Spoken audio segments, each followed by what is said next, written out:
Hit record. And welcome. Today's webinar is how to put great ideas to work. We want you to stop talking about things and start doing them and get some work done, reach your goals, have more fun, do all those great things. So off we go. I am, as always, your presenter, Tom Stimson.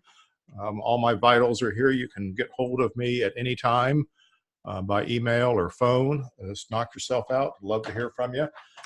Check out the Facebook group. Hey, I need to add AV Matters onto here as well. We have a great AV Matters Facebook group where we have a lot of dialogue going on all the time. Every week there's people posting questions and sharing business ideas and getting some great feedback. So I hope you'll take part in that. We need to thank our Jumpstart workshop sponsors and our AV Matters sponsors who help make all of this possible. Believe it or not, these things are not inexpensive. While my time is free, the platform for doing this is not. So these folks help us out, AV Franklin and our newest sponsor, Layard at Planar, great LED products who were at the last Jumpstart Roadshow last week. And I'll talk more about that in a minute. And of course, HireTrack, Lasso, and Flex. Our great AV production partner, Square AV, a great B2B company here in Dallas. They work all over Texas, or any place you want them to go. So if you need some support on one of your events, these are a great B2B supplier, rentals, turnkey projects, whatever you want. And of course, Avixa. Avixa has been involved in our Jumpstart workshops and now AV Matters. And of course, they are the center of the AV industry. And we're very proud to have them as part of our sponsorship program. So why do we have this webinar? Why this webinar? Why now? Last week was the Jumpstart workshop on strategy. We did a lot of thinking exercises, had a lot of great ideas bouncing around, and there's a lot of folks in that room who are just wondering how they were going to get it done. You know, how do you put ideas to work? We've never been able to do this before. So there were some great ideas. And when I asked people, why haven't you done this before? It's like, we don't know how. We don't know what to do next. We're going to get busy. All these excuses that they have about why they can't do something. So a lot of the exercises that we worked on were to help people process this and get through it, and I'll share one of those with you. We want you to test ideas. I want to introduce the idea, invite you to consider the idea that you can try something as a test. And if it doesn't work, you can make adjustments to it, fix it, or simply stop doing it or try something else. The sooner you test an idea, the sooner you'll have information that'll allow you to move forward, and that's what's really important. And a lot of you have great ideas. Well, but they're not really great ideas because you haven't done them. So we don't know if they're great because you haven't actually executed them. But they sound great. So I get excited for you, and I want you to be able to start putting them to work, start doing those things.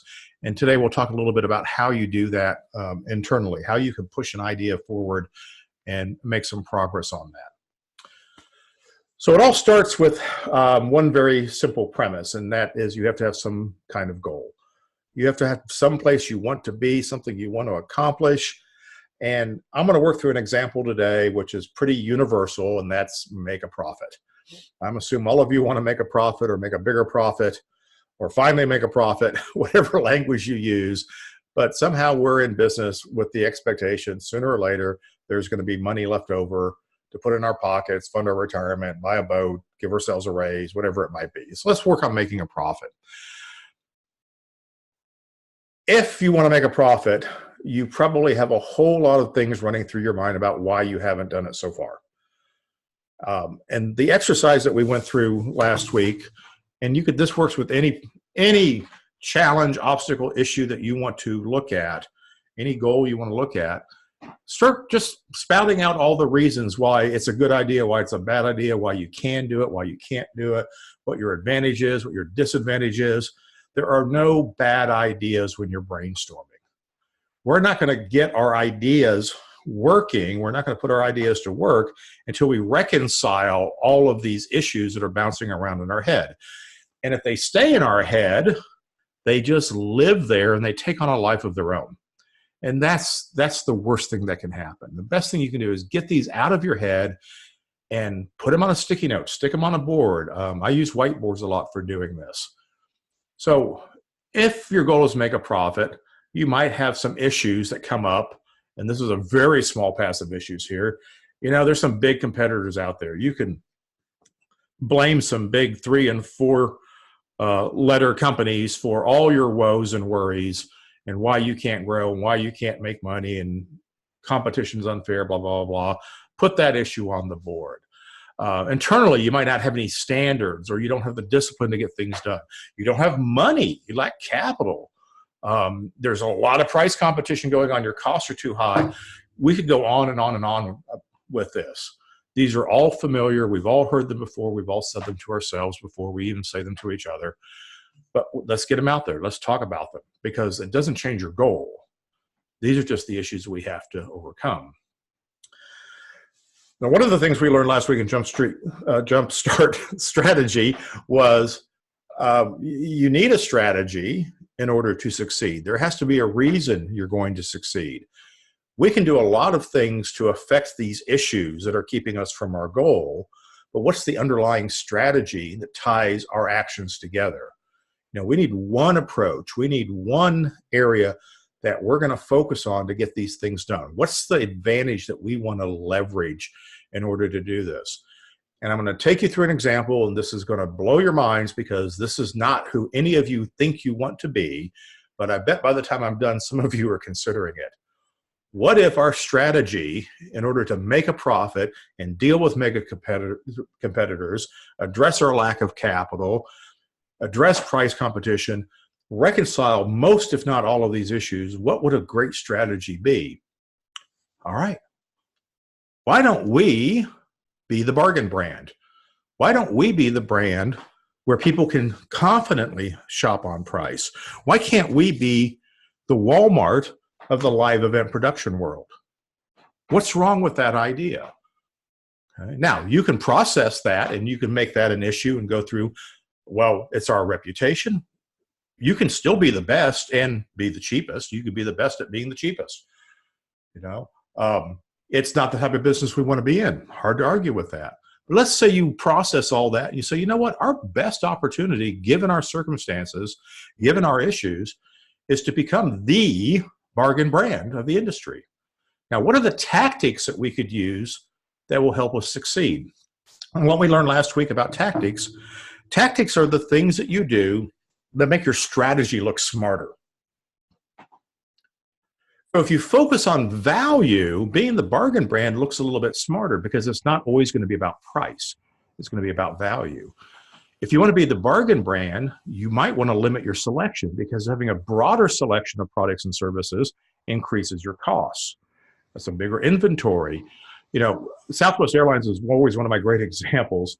And when they got started, one of the things they did, because they needed to be the bargain brand, that was the only space in the airline industry that was going to let them in, they bought exclusively one kind of jet. And all of their jets were Boeing 737s, and they still are today. And by having one kind of jet, they had one training for mechanics and maintenance and pilots and flight attendants. All of their stations can be equipped identically. There's all the standardization. All the seat selections were always going to be the same. Everything works out great to allow them to reduce their costs, because they're standardized throughout their fleet. So limited selection is an important consideration in being a bargain brand.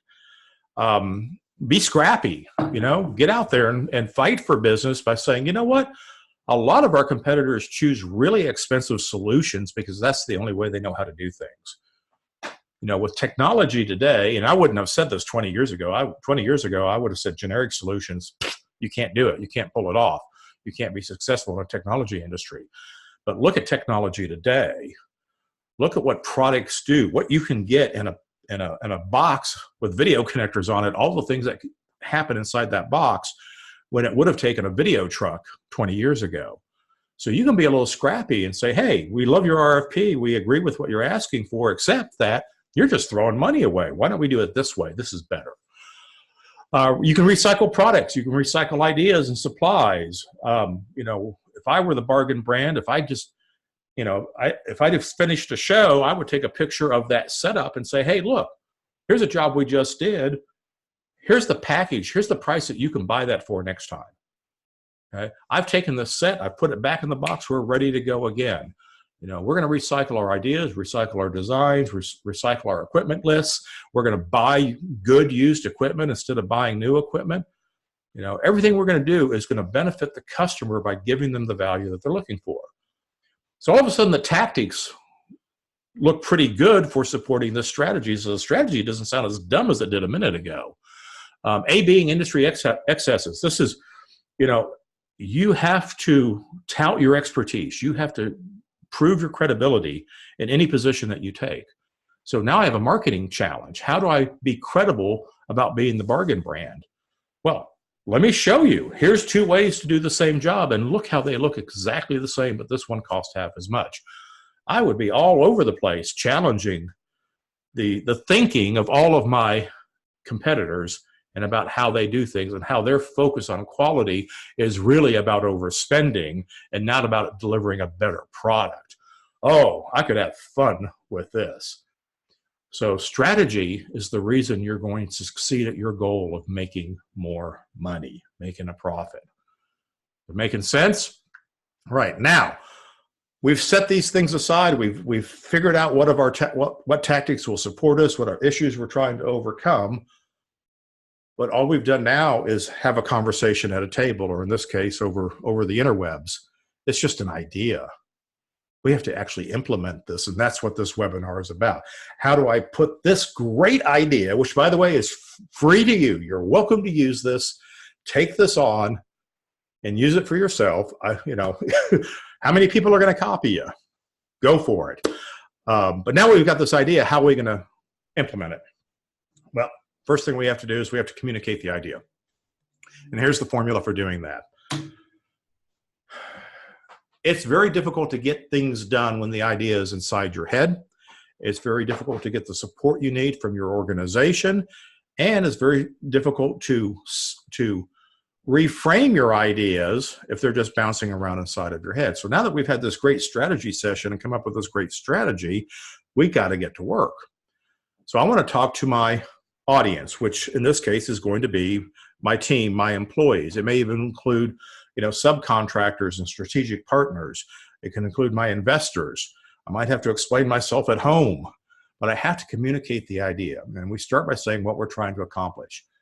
Our goal is pretty simple. We want to make more money. The reason we're not making more money is all of these things that we've talked about making it difficult in the competitive environment to make money. So why is this important? Well, the benefits of making more money are pretty easy to list. The reasons for making more money are, if you don't, the alternative is to make less money. And eventually you can't continue to do business, and it's not fun anymore. And then your company's not worth anything, so you can't really sell it. There's a lot of reasons why we want to make more money. Now, this is what changes.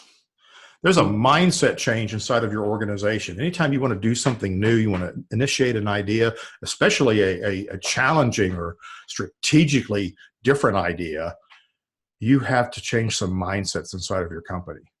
And a lot of people last week at the workshop were shocked to find out how many mindsets they brought to the table when we're doing these thinking exercises. How many times did they catch themselves saying, well, that doesn't work because, when in fact, all it was they had an artificial mindset that had always been in their head but never been out on paper. You put it down on paper, all of a sudden it's just an issue like all the other issues, and you overcome it. So we have to tell the company, we have to tell the team, here's the fundamental mindset change that's required. Here's the thing that we've always assumed, always believed, that we have to stop believing. We have to believe something different. Okay? Then you tell the team how they can help. Here's what we need all of you to do. And then here's specifically what, Bob, you need to do, and Susan, you need to do, and Ken, you need to do, and Mary, you need to do. Okay? It's the specific things we can all do to help. Okay? These are the things that will help us achieve this goal and support this new strategy. Now, right now, everybody in the audience is going, oh my God, this is overwhelming. This changes so many things. That's a normal feeling. That's why a lot of these projects don't get done. That's why a lot of ideas don't get put to work, because we try and look at it in the macro instead of looking at it in the micro. this is where the saying, the way to eat an elephant is one bite at a time. It's something that I deal with my clients all the time, because many of my customers are going through some sort of change. There's a lot of change management in what I have to deal with. And if we say, here's where you're going, here's what the future looks like, and it's drastically different than what you look like now, it's very intimidating about how we're going to get there. But the fact is, all you have to do is one small thing as a company. There's just one small thing you need to start doing that's going to help move these things together. And it gives them time to process all the other things, or what the next thing to do is. All right. So we'll do one small thing as a company. Here's what it is. So this is what it looked like for this particular example.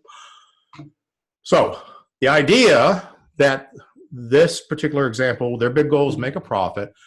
Their idea is they want to be profitable at any volume level. They want to take away the excuse about seasonality and only having 6 months where they do better than break even or lose money.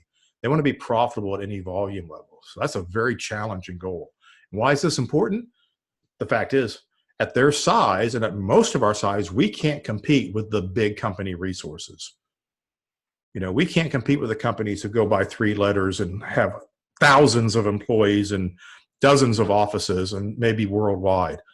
Their options are much, much better than ours in terms of what they can do. So our strategy is trying to address that. So that's why this is really important. Here's what's going to change. Remember what I said about mindsets. Okay? In this company, the mindset change is they're going to quit looking at revenue. They're only going to look at profit. They're going to look at gross profit, gross margin on jobs instead of what the revenue is. Many of you have heard me say it's foundational in my teachings that there are no small jobs, just small budgets.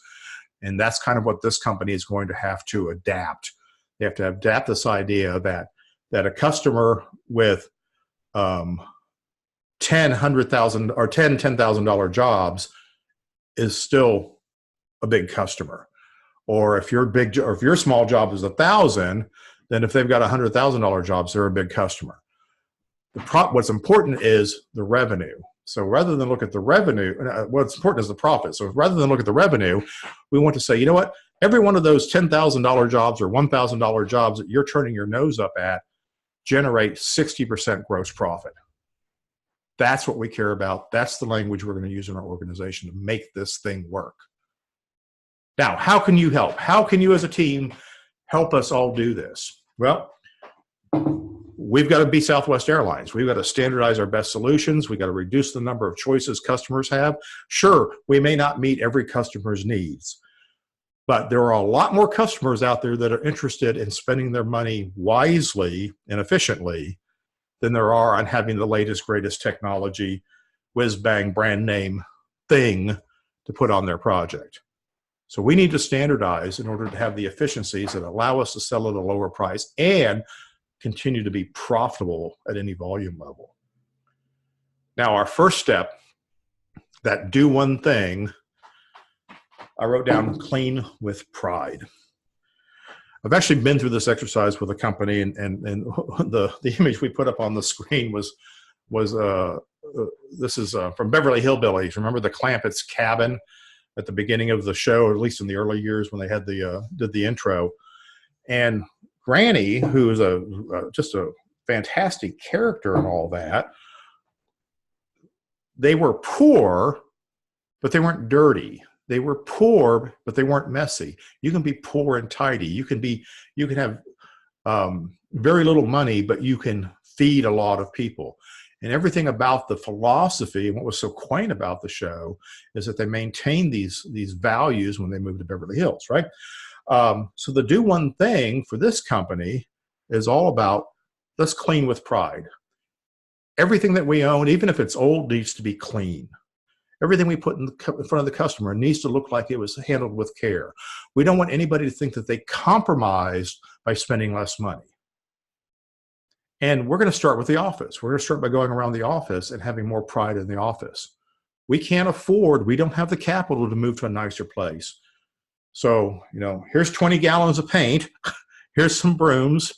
Here's some Windex. Let's go to work and do that one thing. We're going to clean with pride. because we're going to be proud of who we are and what we sell and what we do. And this is how all of that works. This is how you implement a strategy. But we're not done yet. We're not done yet. The other thing this company was going to do, in conjunction with the one thing, and in fact, the way you roll this out, you've already done the next thing I'm going to show you. You've already done it when you have this meeting. And you introduce your new tagline. Here's the new tagline for our strategy. Now, this is not particularly clever. We're not going to win any awards here. But let's face it, I'm just making this up for a webinar. The new tagline for this company is "The buck stops here." And now their marketing plan is going to go through all the permutations of what the buck means there. It's about winning customers. It's about getting people's last dollar. It's about using their last dollar wisely. It's about, this is the place where we call BS on overspending. There's so many ways that they can get in there and promote this, that this phrase just kind of encompasses everything they're trying to accomplish. So this is how you communicate an idea, but you get started by doing the one thing. Now, let me pause for a moment. When we're trying to implement a strategy, my audience last week learned that there are 3 steps that we have to take. The steps are communicate, which we just did, measure, and then challenge. So communicate, measure, and challenge. This is the formula. And when you hit a bump in the road or something doesn't work, you go back and say, did I communicate it correctly? Do I need to communicate it better? Do I need to communicate it differently? I measure to make sure that we're getting the results that we need, and I challenge the tactics with better tactics. So it's a continual improvement process. When you open up that door, all of a sudden change and getting things done and putting ideas to work is less daunting because there's a formula for doing this, and you're focused on one thing at a time per person. So we talked about communicate. We've communicated this to the team. Now we need to explain to them how we're going to measure it. How are we as a management team and the people that are supporting us measure the change in our results? So here's a formula. Here's a little chart that I use to do this. I've broken the organization down into surprise, sales, marketing, operations, and finance. That should sound familiar because those are the elements of our organization. Those are the processes within most of our companies that are in play. And in the results, we're going to measure across 3 spectrums. The first spectrum is CX, or customer experience. Customer experience is a lot of letters. CX is just a lot easier for me to use. So we're going to look at how do we measure the change in results via customer experience. We're going to look at return on investment, okay, for each of these departments or areas. And then we're going to look at the results in process. How do we measure progress in process? So I won't go into deep details on all of these, and some of you are probably taking a snapshot with your phones right now, but let's look at sales. I can measure the change in results of implementing this strategy, which is to be the bargain brand, and we're going to address all the fears and concerns that customers have about buying from a bargain brand or thinking in terms of buying on price, because none of them admit to buying on price until they're trying to close the deal. So we're going to look at we're going to change our proposals, obviously. We're going to change our marketing and our tone and our pitch. And we're going to look at the feedback we get on proposals and what the close rate is. So we're going to measure those things. And we know the difference between positive and negative feedback and encouragement. And this is not the right thing for us at that time, but we need to capture that feedback. And we need to look at what our close rate is. Okay? If our close rate is going down, is it supposed to, or is it supposed to go up? Are we bidding on jobs that are not actually price driven, therefore our value proposition doesn't make sense? Do I need to stop doing that? That's why we measure these things. Now, a lot of strategies fail because we fail to change the customers we're directing the strategy towards. So we need well-defined customers in all of this. Under sales, we're going to look at return on investment. I would probably measure things like if you're a retail discounted business, I'd be looking at my average discount and seeing how my discount is, which means that I've adjusted my pricing accordingly for my strategy. So that should, in theory, reduce the amount of discount I'm actually giving. But what's the plan? What's the expectation? Do we measure it? We're going to look at margin because margin's how we're going to make more money. We're going to look at labor because labor is the biggest expense that affects your margin, right? It's the thing that gets out of control. It's the thing that we misestimate. It's the thing that we undervalue. So I'm going to be looking at, some KPI, key performance indicator about labor that I'm going to measure to make sure that we're getting the results that we intended.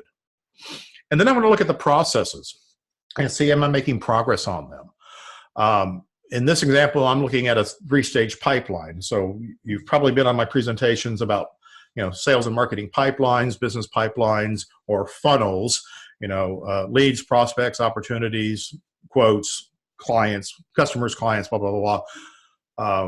We're going to design a pipeline appropriate for this, measure how well we are protecting that pipeline, that we're thinking in that pipeline, and we're processing information in that pipeline, and then how accurate we are on following our processes. Are we onboarding our clients correctly? Are we asking for the deposit? Are we getting the customer set up? All of those things matter. I can measure all of these changes, and not all of them are quantifiable. Many of them are qualifiable, but we can still measure them. So for each department, I can go through and what are the things that I want to measure in terms of customer experience, making sure I'm getting a return on investment, okay, and that we are following the process. How do we measure the process? So I'll remind you, hey, you guys can ask questions anytime you want. And usually if I haven't gotten questions by now, that means I'm really on a roll or you've all left. But feel free to ask a question anytime. Use the Q&A box. I'll stop and answer them, but we're going to make some time here at the end to answer them as well. So we've just measured. Now, in terms of measure it, start with 1 or 2 items per area. We don't want to over measure. We don't want to overwhelm people with things. The do one thing still applies here. If people are overwhelmed, measure one thing about customer experience. Measure one thing about ROI and one thing about process in each area. Remember, each area is not always the same people, so we're not overwhelming people with too many changes. I don't want any one employee other than management or executive team to be faced with maybe more than 4 changes during a process like this. And once we've standardized those changes and people have accepted them, then I can introduce more changes. So start with 1 or 2 items per area. As you master the original ones, add new ones, okay, and celebrate successes. Part of communicating is doing that constant feedback loop, getting people back together and saying, hey, here's the progress we made, here's what worked, here's what didn't work. Accept new ideas, accept new issues, okay, and process them and say, hey, that's a great issue. We hadn't thought about that. I see how it's manifesting in this situation. Let's go offline. We're going to talk about that and see what we come back with, and we'll talk about it next time. Let people know that they're being heard. And sometimes you come back and say, hey, we looked at that issue, and we feel that we're dealing with that issue. We're addressing that issue by being scrappy. And your issue is an isolated incident with a particular customer that really doesn't fit our profile anymore. But thank you for bringing it up. We did think about it. So we've communicated, we've measured, and challenged. So I just challenged a tactic. I said, here's an issue. This is not working. So here's how we process challenging tactics. We want to convert tactics into action items. So for our 4 departments, we'll talk about sales again. In customer experience, we're going to standardize our onboarding. We're going to standardize how we do proposals. We're going to change some of those things because the way we used to do it works against our new strategy. Our change in tactics and ROI is we're going to look at margin, not the revenue. We're not going to judge any job by its revenue. We're only going to charge it by the profit that it makes. We have a process that we have to maintain in sales that says, in this model where we are the bargain brand, we cannot give you a project manager before the sale. We need to find a way to develop business and win business. In other words, we need to reduce the cost of acquisition for a customer.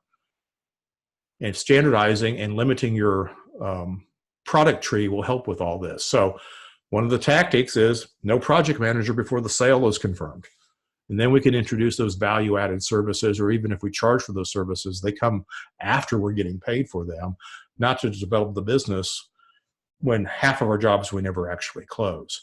So these are some tactics. Now, in the challenge process, somebody may come and say, look, we didn't win this big job because I couldn't have a project manager and I couldn't do a detailed drawing. So I couldn't win the job. Anybody have this salesperson? Now, I. Well, guess what? We all agreed that we were going to support this approach, support this strategy. And that means you didn't do your job in helping the customer understand why they didn't need the detailed drawings in order to get the buy that they were trying to get, in order to complete the transaction. So what do we need to do? Do we need to change the process of no PM before the sale? Or do we need to add a tactic where we do a better job of explaining how all of this works and why that's not important at that stage of a transaction? And sometimes it's the customer that we don't need.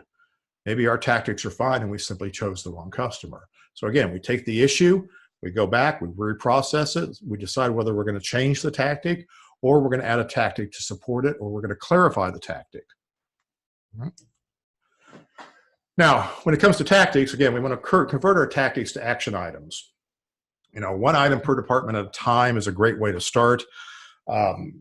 If you're, I don't know about your warehouse, but I've seen some warehouses that are pretty dingy. And if one of our tactics is that we need to get the warehouse cleaned up, that's a lot. That's a huge, huge project. So we can't say we need to get the warehouse cleaned up and we need to rearrange the warehouse and we need to do inventory, okay, or purge old equipment or no, we can't do 8 things. Let's do the one thing that's going to help us do the other things and make the other things go more smoothly. So maybe cleaning the warehouse is not the right tactic right now. Maybe the first thing you need to do is back a dumpster up and get rid of things that need to be thrown out before we execute the cleaning. Great conversation to have. That's the whole point. We need to challenge things and make sure that we're doing it the right way and doing it better and not just sending directives out. So in this example, we talk about standardizing onboarding. So you list all the current steps on onboarding, all the variations. If you have 5 salespeople, you have 10 variations on onboarding. And sales process does not own customer onboarding, by the way. The finance department does, but that's a different discussion on a different webinar. So you list all the steps, all the variations, you meet to refine the common process.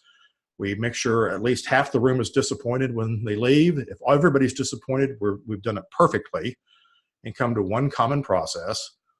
And then we document that, we practice it, and we tweak it because it's not going to be perfect and we can make it a little bit better, and then we repeat.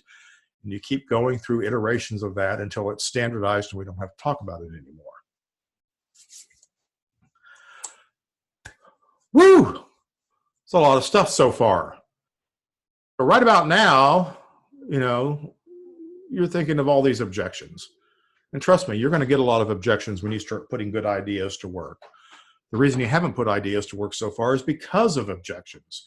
You know, the reason you don't close sales at a higher margin is because the customer is really good at creating objections you don't know how to respond to. So to deal with objections, I got some tips for you. First of all, don't ever give up on the goal. Do not question the goal. The goal is the goal. Okay? It's a line in the sand. We're going to do this. I'm sorry it's frustrating. I'm sorry it's hard, but we're not changing the goal because you're having a hard time today. So never give up on the goal. Always acknowledge the obstacle. Always say, yes, that's a problem. I understand that. I can see how that would be an issue. I can see how that makes it more difficult. Our strategy is to be the bargain brand. So restate the strategy and say, is there another approach to your issue that will allow us to maintain the goal and work within the strategy? Okay. Turn this into a dialogue with structure. We can entertain any new idea you have, but it has to work within the constraints of the goal and the strategy. Anytime you put your goal and or your strategy up for debate, everything unravels. And we talked about that last week at the workshop quite a bit. I said, you have to commit. You as the owner, as the leader, as the CEO, as the stakeholder, have got to put yourself out there and say, no, this is what's going to be important. You are the higher authority, and you've got to get behind these things or they won't happen. I've had a couple of clients this year who've had to have these meetings with their client, with their teams. They've had to stand up there and say, guys, we are going to grow, and that makes everybody uncomfortable, but here's why we're going to do it. Here's how we're going to do it. Here's the changes I need from you in order to do this. It's not open for debate. We're not going to discuss it any longer. Growth is not an option. We're going to grow. And amazing things happen once you finally make that statement and say this is no longer a debate. You eliminate the debate, you're opening up the path for putting great ideas to work. So I'm going to pause for a little bit here and talk some stuff. We're going to do Q&A. I have a couple questions that popped up here that I hope you will ask about how to do this sort of thing. While I'm rambling on about a few other housekeeping notes here, think about some challenges in your organization you're trying to overcome. Think about some issues that come up every time you're talking about a proposal or an operational opportunity or need or challenge. Think about what some of those things are and how you might process that so that you can come up with a great idea and move them forward. And again, the formula is pretty simple. For any issue, state the goal. If the issue is we're too busy in the warehouse, okay, then your goal should maybe be something like, well, we're going to redefine busy. Okay. Now, what are the issues with doing that? Write all those issues down. Those are your obstacles. You're going to process them. And then you're going to come up with a strategy to succeed.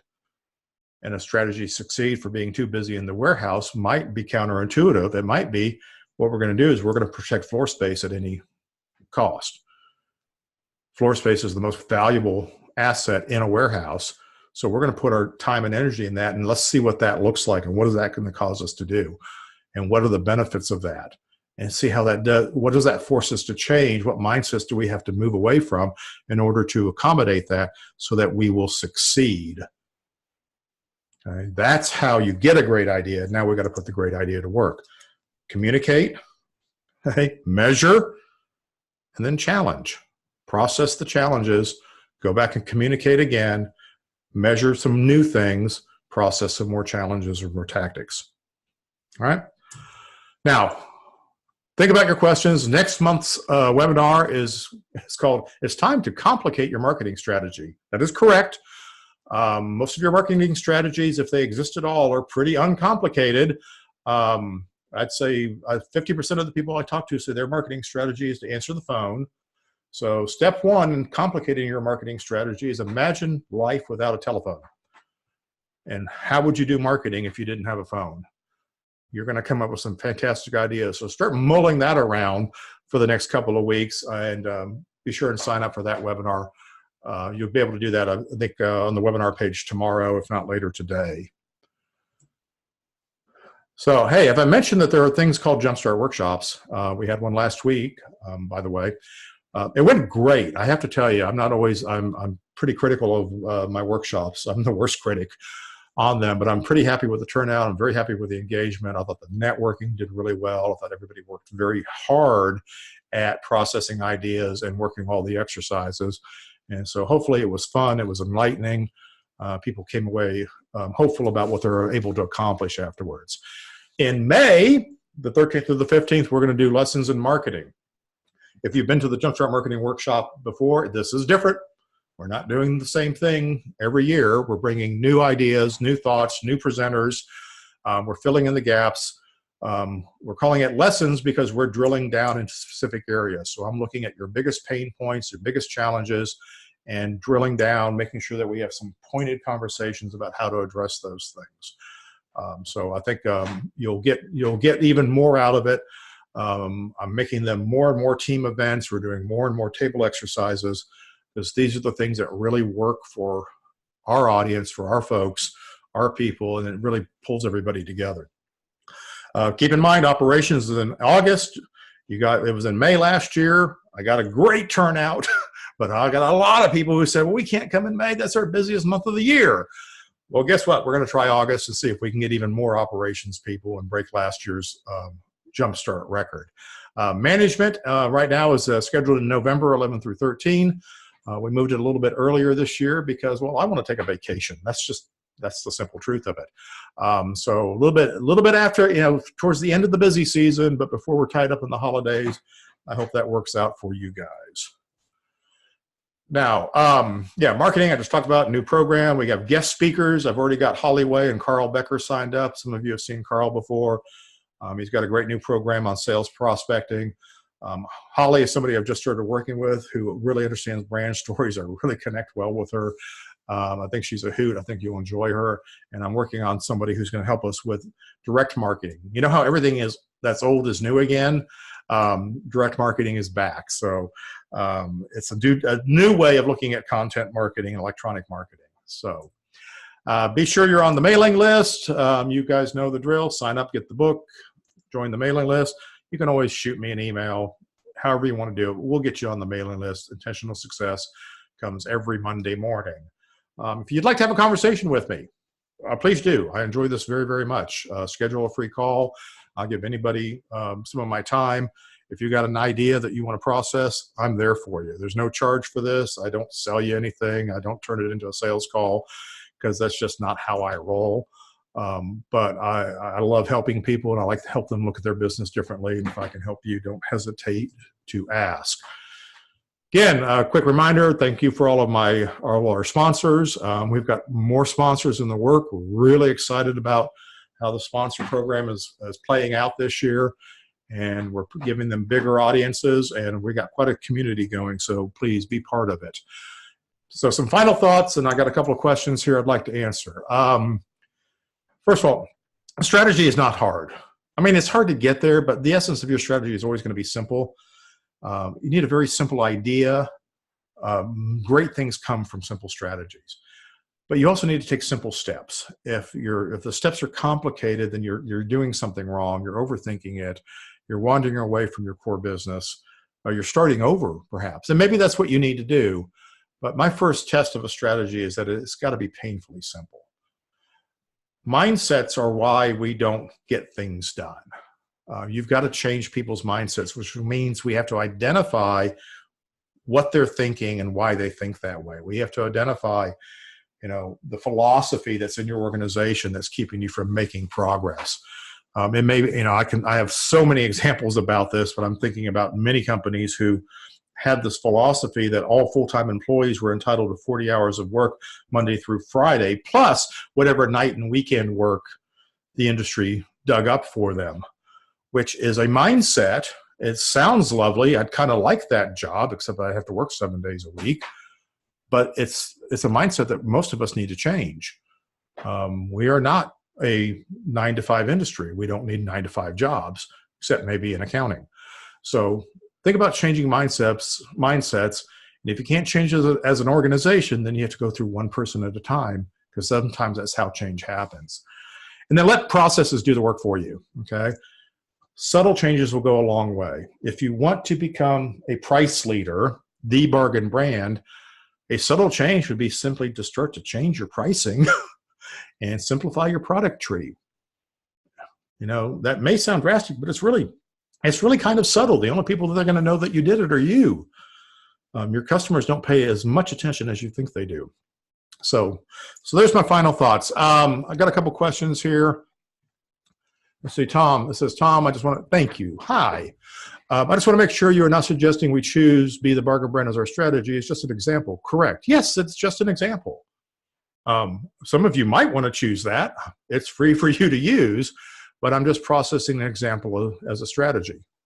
Obviously, you don't think it's the strategy for you, which is fine, but do come up with a strategy.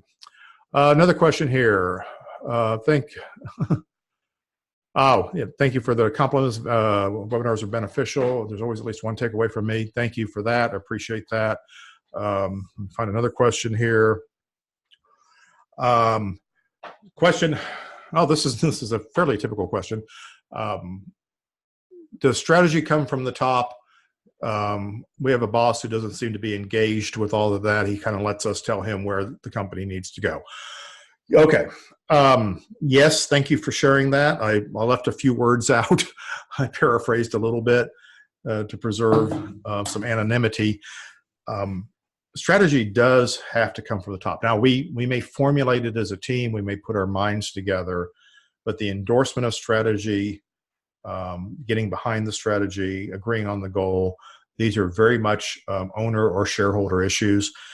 Most of us are, most of my clientele, most of my audience are owner-operator companies. The owner is in the business and works as part of the business. We're not all strategic. Some of us are gearheads. Some of us are salespeople. Some of us are accountants. We just happen to be in this industry. Large corporations who might have shareholders or large investment groups typically would hire a CEO and put a CEO in place to own those decisions and make those decisions and inform the board or the shareholders of what they're doing and get their nod, get their approval. In small businesses, you don't have that luxury. You have to make that decision for yourself, which is why we spent a lot of time last week talking about committing, about you have to be the person that commits as the owner, and all of that. So that's a long discussion. I guarantee you I have that discussion at some point with every one of my client engagements, where we have to step up to the plate and realize that somebody needs to be in charge and somebody needs to take on this role. And you can get help to do that. You can help people reinforce that for you. We can develop a management team that can help back you up. But at the end of the day, you have to agree to the direction that you're going and let people do their jobs to get you there. So you better be behind it or it's not going to work. It's not going to work. All right. Thank you for that question. Let me scroll through here and say, here's another one. So here's a question. Well, this is a little off topic, but it's okay. Do you recommend we apply a 5S program to our facility and shops? Okay. So this is a philosophy. There's a lot of philosophies out there about efficiency, Kaizen. I've actually done a webinar on this before. I recommend that everybody think in terms of 5S and how they're going to make efficiencies in their warehouse, in their facility, in the shops. It's a process industry. Anytime you can take time and minimize the resources involved in doing processes, you're going to make money. It's part of any strategy. I don't care what your strategy is. Being efficient in how you do it is going to always be important. So there's always room for improvement, and it always matters, and it always makes a difference.